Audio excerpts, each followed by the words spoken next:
और चलिए वापस रुक कर लेते हैं अपने सहयोगी राकेश का, हमारे साथ मधुपुर से सीधे जुड़ रहे हैं। राकेश, चुनाव प्रचार की कमान आज से खुद सीएम संभाल रहे हैं, काफी उत्सुकता वहां पर। और देखिए, पहले से ये स्ट्रैटेजी महागठबंधन की रही है कि हफीजुल हसन को पहले ही मंत्री बना दिया गया। अब ये मास्टर स्ट्रोक कितना कारगर साबित होता है, आज उसे लेकर एक बड़ी कवायद कहें तो गलत नहीं होगा, क्योंकि खुद मुख्यमंत्री चुनाव प्रचार मैदान में उतर चुके हैं आज से।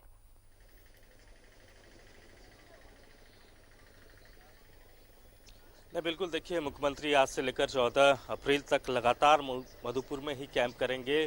कई चुनावी सभा को वो संबोधित करने वाले हैं।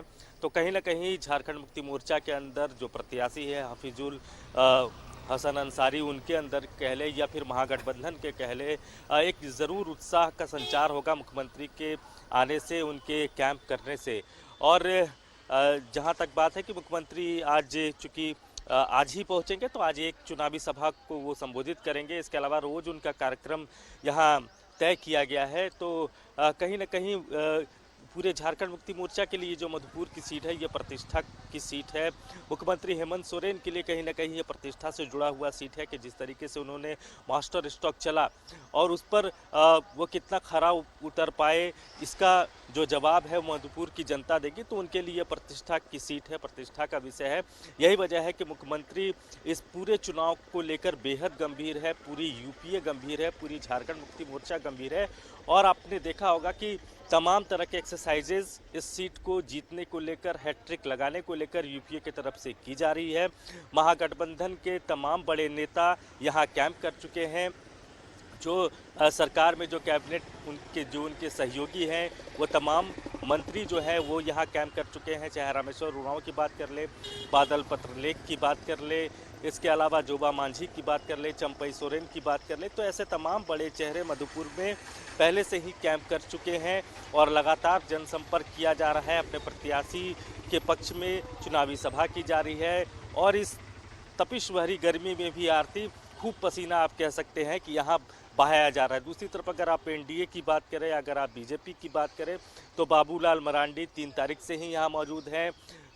तमाम प्रखंडों में उनका कार्यक्रम लगातार चल रहा है। इसके अलावा कई विधायक, चाहे दीपक बिरुआ, कई विधायक जो बीजेपी के हैं, चाहे हजारीबाग से जो उनके विधायक हैं, नवीन जायसवाल की अगर बात कर ले, तो ऐसे तमाम चेहरे बीजेपी ने भी यहाँ लगा रखे हैं। बीजेपी ने भी अपनी ताकत झोंक रखी है। कहीं ना कहीं बीजेपी इस मधुपुर की सीट से एक बड़ा वापसी करना चाहती है, एक बड़ा मैसेज पूरे झारखंड में देना चाहती है। तो दोनों तरफ से कोशिशें की जा रही है। लेकिन आप ये ज़रूर कह सकते हैं, मधुपुर का जो सियासी मिजाज, जो आबो हवा है, उसमें आप ये बात ज़रूर कह सकती हैं कि कहीं ना कहीं जो बीजेपी है उसको ज़्यादा एक्सरसाइजेस करने पड़ रहे हैं, उसको ज़्यादा एफर्ट्स लगाने पड़ रहे हैं। उनके जो बीजेपी को ज्यादा एक्सरसाइज करने की जरूरत पड़ रही है। राकेश, इसके पीछे ये तो नहीं कि जो ड्रॉबैक रहा राज परिवार के मुद्दे पर, गंगा नारायण सिंह को टिकट दे दिया क्या, और उसके बाद देखिए अब राज परिवार, कहीं ऐसा तो नहीं कि कुछ एंटी इनकम्बेंसी भी भारी पड़ने वाली है? क्योंकि देखिए अब जो मोराल डाउन होने की बात कही जाती रही है, प्लस पॉइंट ये है महागठबंधन के साथ कि हाजी हुसैन अंसारी की जगह पर मास्टर स्ट्रोक खेलकर उन्होंने हफीजुल अंसारी को मंत्री बना दिया। कैबिनेट, बतौर कैबिनेट मंत्री वो चुनाव मैदान में है। महागठबंधन के लिए ये पॉजिटिव पॉइंट है। लेकिन अगर बीजेपी का ड्रॉबैक देखें तो एक तो आजसू से आपने कैंडिडेट को लिया, यहां पर बीजेपी के नाम से उन्हें टिकट दिया गया, लेकिन अब ये एंटी इनकम्बेंसी, कहीं ऐसा ना हो कि बीजेपी के लिए भारी पड़ जाए?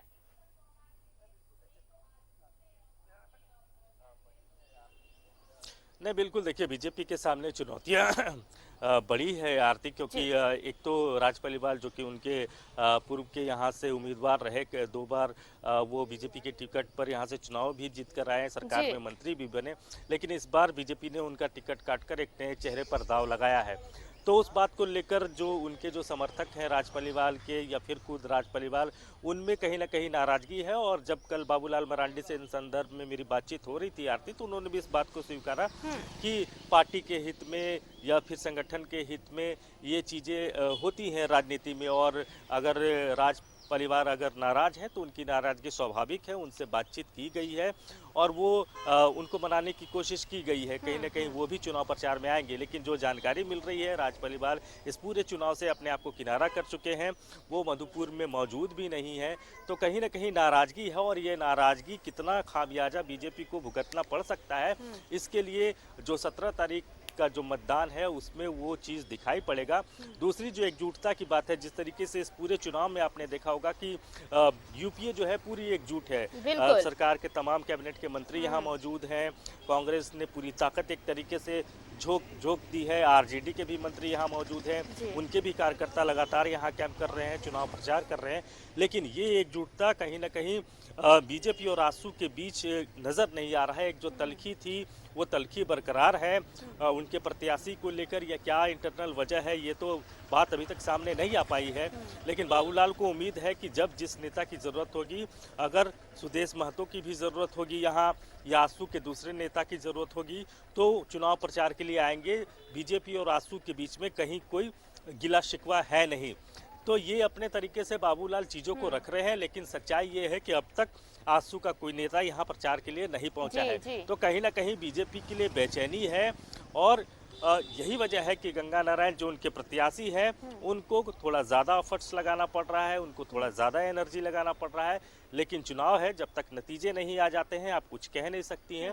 तो ओवरऑल यही है कि चीज़ें थोड़ी यूपीए के पक्ष में ज़रूर है यहाँ, लेकिन चुनाव आते आते जनता का मूड और मिजाज क्या हो जाएगा इस पर अभी कुछ नहीं कहा जा सकता है। तो आप कह सकती हैं कि मधुपुर में की जो सियासी मिजाज और हवा है उसमें आपको जो नज़ारा दिखेगा चुनाव का वो दिलचस्प दिखेगा। दोनों तरफ से कोशिशें, एक तो हैट्रिक बनाने की कोशिश, दूसरी अपनी साख प्रतिष्ठा को बचाने की कोशिश। आप बिल्कुल साख और प्रतिष्ठा बचाने की कोशिश इसलिए भी होगी राकेश कि पिछले 2 बाई इलेक्शंस अगर हम देखें उसके रिजल्ट भी बीजेपी के फेवर में नहीं रहे, एनडीए के फेवर में नहीं रहे। अब ये तीसरा बाई इलेक्शन हो रहा है, तो अब ये एनडीए की पूरी कोशिश होगी कि किसी भी तरह इस चुनाव को जीता जाए। लेकिन देखिए दूसरी तरफ महागठबंधन कोई कोर कसर नहीं छोड़ना चाहता, और यही वजह है कि बहुत पहले से ही जितने भी उनके पार्टी के स्टार प्रचारक हैं वहां मौजूद हैं, कैंप कर रहे हैं। कांग्रेस के नेता देखिए पहले से ही वहां पर कैंप कर रहे हैं, और अब आज से मुख्यमंत्री न सिर्फ प्रचार करेंगे बल्कि कार्यकर्ताओं के साथ बैठकर तमाम स्ट्रैटेजी भी तैयार की जाएंगी।